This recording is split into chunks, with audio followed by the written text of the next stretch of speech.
Assalamualaikum warahmatullahi wabarakatuh. Bertemu kembali ke segmen santapan jasmani. Hari ini hari Rabu, 10 Jun, ya. Hari tamatnya PKP. Wah, PKP yang baru pula, ya. Jadi alhamdulillah, syukur kita kehadrat Allah kerana masih lagi diberi kesempatan, masih lagi diberi kehidupan, nyawa kan, untuk kita beribadah kepadanya. Ya. Jadi untuk beribadah kita perlu kesihatan tubuh badan. Alhamdulillah Allah masih lagi beri kita kekuatan. Jadi dalam dakwah kesihatan saya hendak mengajaklah semua masyarakat Malaysia yang 40 ke 50% overweight dan obese untuk kita sama-sama perbetulkan kita punya permakanan dari segi permakanan yang sihat dan gaya hidup yang aktif dan sihat juga. Ya.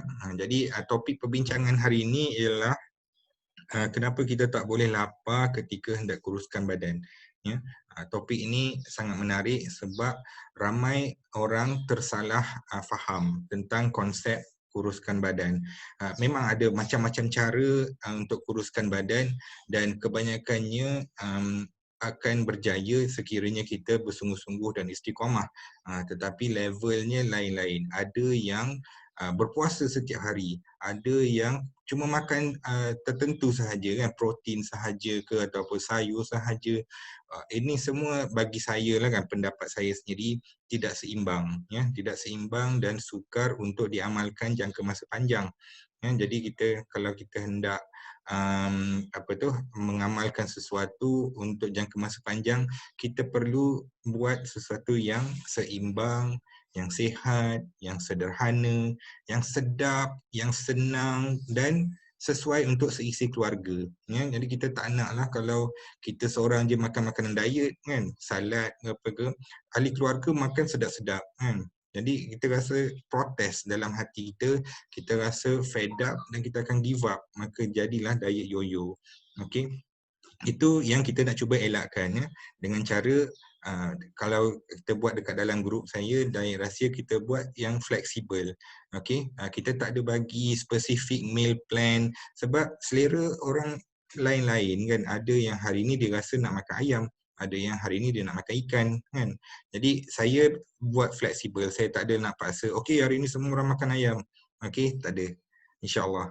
Okey, saya harap anda fahamlah. Jadi topiknya ialah kenapa kita tak boleh berlapar ketika hendak kuruskan badan.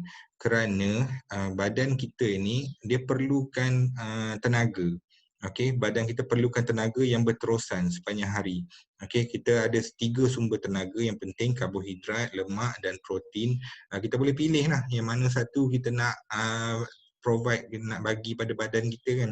Nak bagi karbohidrat boleh, nak bagi lemak boleh, nak bagi protein pun boleh. Tapi yang terbaik ialah seimbang, sederhana, sihat, senang, sedap, sesuai untuk seisi keluarga, ya. InsyaAllah. Caranya fleksibel. Tengoklah kan, macam saya selalunya tukang masaknya isteri. Dia suka masak makanan kegemaran anak-anak kan. Jadi kita kalau boleh kita nak kena makan juga apa yang dimasak tu kan. Kalau tak makan nanti kecil hati pula. Okey. Jadi kalau makan sedap, kita jaga portion kita. Okey, tak perlu bertambah-tambah banyak-banyak kali, kita sekadar melepaskan rasa mengidam tu kan. Makan sekali tak membuatkan kita gemuk, ya. Yang pentingnya ialah bagaimana kita punya lifestyle tu. Apa yang adakah kita makan macam tu tiap-tiap hari, setiap kali makan kita akan banyak dan sedap je. Tu payahlah. Okey. Faham samalah juga macam boleh ke kita nak makan durian kan, boleh ke raya ni kita nak makan lemang, boleh, tak ada masalah. Jaga-jaga, dah ada satu ayat Quran mengatakan jangan kita mengharamkan apa yang halal dan jangan kita menghalalkan apa yang haram, ya. Makan durian tu halal, makan lemang tu halal. Kalau kita mengharamkan, takut nanti kita bimbang akan mendapat kemurkaan daripada Allah Subhanahu Wa Taala. Okey, kita tak haramkan, cuma kita advise portion control, ya. Faham? Okey, insya-Allah. So sambung kembali kenapa kita tak boleh lapar, kerana badan kita telah diprogramkan sejak zaman batu lagi, ya, sejak zaman sejak zaman batu lah. Sebab waktu zaman tu tiada pertanian, tiada peti sejuk, jadi makanan tak boleh disimpan lama. Okey. Jadi manusia nak makan dia kena keluar berburu, dia kena keluar mengutip hasil daripada hutan apa kan. Jadi bila tiada makanan atau berlaku kepuluran, dia akan stres, dan bila stres dia akan simpan dia punya lemak supaya boleh menghadapi musim kebuluran. Okey. Itu ialah satu program dalam kita punya badan naluri yang dah imprinted dalam otak kita, ya, sejak zaman dulu lagi. Kalau kita stres, kita akan simpan lemak. Faham? Jadi kita stres ni ada macam-macam sebab lah. Kan, ada sebab apa tu kerja, ada sebab apa tu relationship, rumah tangga, kan, stres sebab lapar, stres sebab tak cukup tidur, stres sebab tak cukup minum air. Itu semua tu apa tu pembuatkan kita stres kan. Jadi bila kita stres, kita akan rasa lapar dalam masa yang sama badan kita ni diprogramkan supaya simpan lemak. Jadi apa yang kita makan selepas tu akan simpan sebagai lemak. Itu yang kita tak nak. Ya, kita tak nak badan kita switch into starvation mode, dia panggil mode kebuluran. Kita mana ada kebulur kan zaman sekarang ni. Well, dekat Malaysia insya-Allah kita tahu ada fakir miskin semua yang mungkin tak ada makanan, kita bantu mereka. Okey, tapi tak nak cakap pasal tu. Kita nak cakap pasal kebanyakan tempat di Malaysia sekarang ni makanan berlebihan, kan. 40 ke 50% orang overweight dan obese. Itu fakta statistik, kan. Jadi sambung. Sebab kedua kenapa kita tak boleh lapar ialah metabolisme kita. Metabolisme kita akan rendah, akan turun. Bayangkan metabolisme ni macam apa tu oven dapur. Ya, oven dapur kita punya tu kan, dapur gas.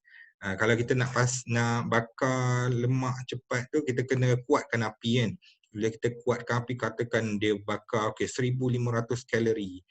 Okey, rate dia kan 1500 kalori. Tapi kita bagi apa tu makanan sikit kan. Bila kita lapar, kita bagi cuma 500 kalori je. Ya, bila kita bagi 500 kalori je, ya, kita akan turun berat sekejap. Kekurangan 1000 kalori tu kan akan buatkan kita turun berat. Tetapi badan kita akan adjust. Badan kita akan adjust, metabolic rate kita akan jadi makin rendah. Ya, metabolic rate kita jadi 700 ke 500 saja, kan. Jadi apa yang berlaku lepas tu ialah bila kita dah stres dan kita fed up dan kita give up dengan kita punya program diet tu, kita makan 2000 kalori padahal metabolic rate kita masih di tahap 700 800, dia akan buatkan kita kumpul lemak, faham tak? Jadi macam mana nak tahu berapa banyak yang kita perlu makan sehari? Kalau ilmu diet, kita ada 3 perkara lah yang kita kena tahu. Basal metabolic rate ialah kadar metabolisme kalau kita tak buat apa-apa langsung. Ya, macam saya cek pagi ni lebih kurang 1800, itu basal metabolic rate. Kemudian kita kena faktorkan aktiviti kita. Berapa aktif kita? Adakah kita aktif setiap hari dalam masa seminggu? Yang itu paling bagus, boleh kali 2. Ya, nak kali 2 pun boleh. Jadi 1800 kali 2 3006. Okey, lebih kurang lah. Ini lebih kurang anggaran. Tapi kalau kita macam tak berapa banyak buat kerja, kita banyak duduk je apa semua, tengok TV je, dia kali juga, kali 1.3 lebih kurang. Jadi kita boleh tambah lebih kurang 400 500 kalori lagi, jadilah 2200. Okey, itu nama dia daily calorie requirement. Okey, faham? Basic metabolic rate kalau kita langsung tak buat apa-apa, daily calorie requirement, faktorkan aktiviti kita, dia boleh kali lah berapa-berapa tu. Dan yang ketiga ialah daily calorie intake. Daily calorie intake ni berapa banyak kita makan lah, berapa banyak kita masukkan dalam badan kita. Kalau kita nak kuruskan badan, kita kena buat daily calorie intake ni in between antara basal metabolic rate dan daily calorie requirement. Kalau boleh kurang lebih kurang 500 kalori je, cantik lah. Supaya badan kita tak switch kepada metabolic rate yang lebih rendah. Ya, kalau kita makan kurang daripada basal metabolic rate, dia akan buatkan metabolic rate kita jadi lebih rendah. Macam saya cerita tadi lah. Itu So macam mana, okey, susah nak faham pasal beza metabolic rate apa semua ni. Kita buat cara senang ialah portion control, diet suku-suku separuh dan apa 3J yang kita bincangkan semalam, jumlah, jenis dan jadual. Jadual penting juga. Tak guna kalau kita makan banyak sekaligus waktu sarapan, lepas tu langsung tak makan, kan? Dia tak jadi macam tu. Ikut pengalaman saya, walaupun kita makan banyak waktu pagi, tengah hari kita akan lapar juga. Ya, bukannya kita dah makan banyak tu, oh malam sekarang baru lapar, tak ada.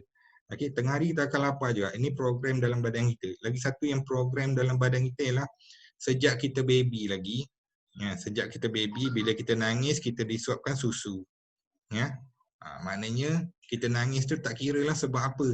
Kita tengah lapar, kita dapat susu. Kita tengah sakit, kita dapat susu, kan? Kita tengah bosan, kita dapat susu. Kita tengah mengantuk pun kita dapat susu. Maka bila dah besar, jadilah. Bila happy pun makan, bila sedih pun makan, bila marah pun makan, bosan pun makan, kan? Itulah kaitan dia. Bukan nak salahkan ibu bapa, tak, jangan. Cuma kita kena faham yang badan kita ni dah diprogramkan dengan naluri-naluri macam ni. Ya. Saya rasa itu saja setakat ni yang saya nak kongsikan tentang jangan berlapar waktu diet kerana dia akan kumpul lemak dalam badan, dan lemak yang ada tu akan lambat cair. Semoga bermanfaat. Sila like, share dan subscribe channel saya. InsyaAllah kita akan istiqamah setiap pagi untuk santapan rohani dan santapan jasmani. Untuk join grup tim Daya Rahsia, boleh tengok link dalam description video ini. Okay. Assalamualaikum warahmatullahi wabarakatuh. Okay, kita ada 2 orang peserta hari ini, Farih dan Coach Lin. Coach Lin, sahabat saya dari Ipoh. Assalamualaikum warahmatullahi wabarakatuh. Ada apa-apa nak tanya soalan pagi ni? Kita nak cepat sebab saya ada kelas ngaji pukul 7. Ada apa-apa?